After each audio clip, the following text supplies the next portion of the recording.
President Aquino invited me to attend a cabinet meeting on the Scarborough problem, and I told you, who authorized you to make a backroom negotiation with the Chinese for the Scarborough?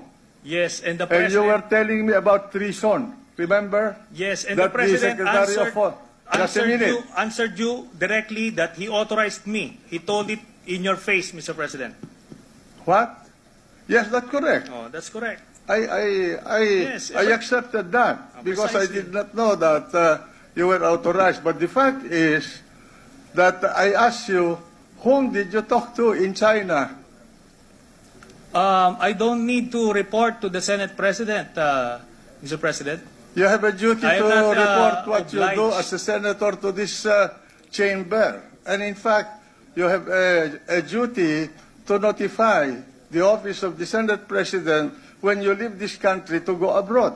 But I did And not. the only time that I have authorized you is one time. I do not know how many times you have been to China. My understanding is you have been to China talking to the Chinese government for 6 times already. Yes. And And I that did you not- have met them 15 or 16 times. For Yes. what reason? We do not know. Are you becoming a fifth columnist of the Chinese in this country? The Senate President is not privy to the backroom channel talks, and I'm not obliged in any way to I think you divulge. have a duty to inform the people. I have already informed the people, but not the Senate President. I'm not obliged to report to the Senate President.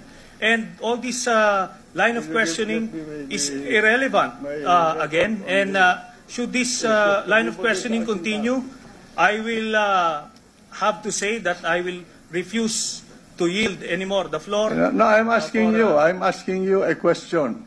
You went to China, you asked the ambassador of the Philippines there, Madam Brady, for a meeting, and you said, do not take notes during our conversation. And you called the Secretary of Foreign Affairs a traitor. In fact, you told me that he committed treason.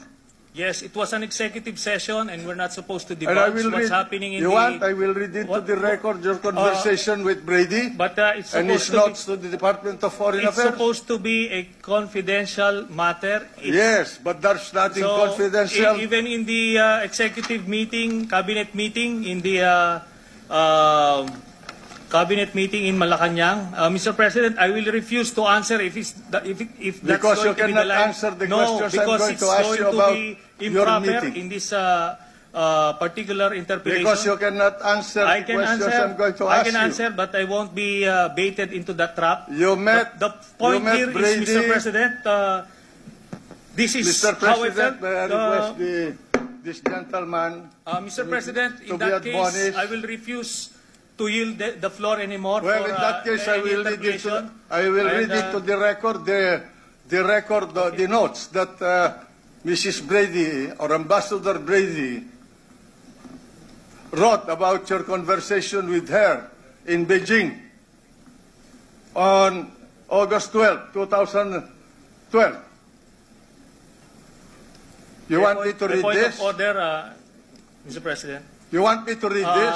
A point of What is the order. point of order? The Senate President may reveal.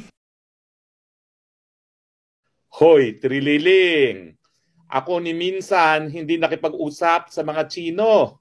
Nung panahon ni Presidente Duterte, ni minsan walang teritoryong nawala. Pero ikaw, ilang beses ka nagbalik-balik sa China, ang resulta, nawala sa atin ang Scarborough Shoal. Huwag mong kakalimutan, Trililing. Matapos na ikay magbalik-balik sa China, hindi lang nawala ang Scarborough Shoal, nagsimula na ang problema natin sa Pilipinas. Na para bagang binaliwala na ng Pilipinas ang ating mga pag-aangkin sa karagatan at isla. Ikaw ang pumasok sa secret agreement. Sa katotohanan, ibubulgar na sana ni Senate President Enrile nung siya ay nasa Senado ba kung ano pa yung pinasok ninyo. At ang patunay niya, isang ambassador, si Ambassador Brady. Trililing, ikaw ang pumasok sa secret agreement. Ikaw ang namigay ng teritoryo. Ikaw at ang Pangulo mo ang dahilan kung bakit nawala ang Scarborough Shoal. Bakit mo sasabihin na nagkaroon ng secret agreement ang Presidente Duterte? Walang teritoryong nawala sa Pilipinas ng panahon ni Presidente Duterte. Ikaw ang pumasok sa secret agreement. Kaya nga, sinasabi, no, dapat linisin muna ang dungis mo sa muka dahil putik ang nasa muka mo dahil nawalan tayo ng teritoryo at hindi pa natin alam kung ano pang pinagkasundo mo sa Chino na dahilan na ngayon talagang walang tigil ang kanilang pag-aangkin pati na sa Ayungin Shoal. Pati ba yun pinamigay mo? Sabihin mo kasi yung totoo. At sana nga, dahil 100 years old na si JPE, sana habang narito pa siya, ibulgar na niya kung ano ang mga kasunduan na ipinasok mo. Ikaw ang managot. Ikaw naman drag queen. Hindi ka palusot. Kaya naman ikaw'y nakalaya. Ang kanta is For Mom with Love. At alam mo na ang ibig sabihin niyan. Mom. Dokumentado na yan. Kaya tumahimik ka na. Nakalaya ka na. Mabuhay ka na ng matiwasay. At wag nang pakialaman ang wala ka namang kaalam-alam. Dahil pagdating dito sa usaping nito, COMELEC ang iyong specialization, hindi international law. Habang ikay naninira, akala mo makakalimutan ng tao na hanggang ngayon, akusado ka pa rin sa pangangalakal ng pinagbabawal na gamot. At ikaw naman, Mr. Justice, ano na naman yung sinasabi mo na pinimigay na naman ang karapatan natin ng Presidente Duterte? Unang-una, walang soberenya dyan sa Ayungin. Yan po'y kabahagi ng Exclusive Economic Zone. So yan po ay sovereign rights lamang. Pangangalap at pakikinabang sa tanging yaman. Yan po'y economic rights. Wala pong soberenya yan. At ang ating sovereign rights, nakasaad po yan sa UN Convention of the Law of the Sea at doon sa desisyon ng tribunal. Ikaw nga, Mr. Justice, ang sabi mo, dapat conciliation eh. Mali nga yung sinasabi mo. Ako yung nagsabi na dapat binding arbitration.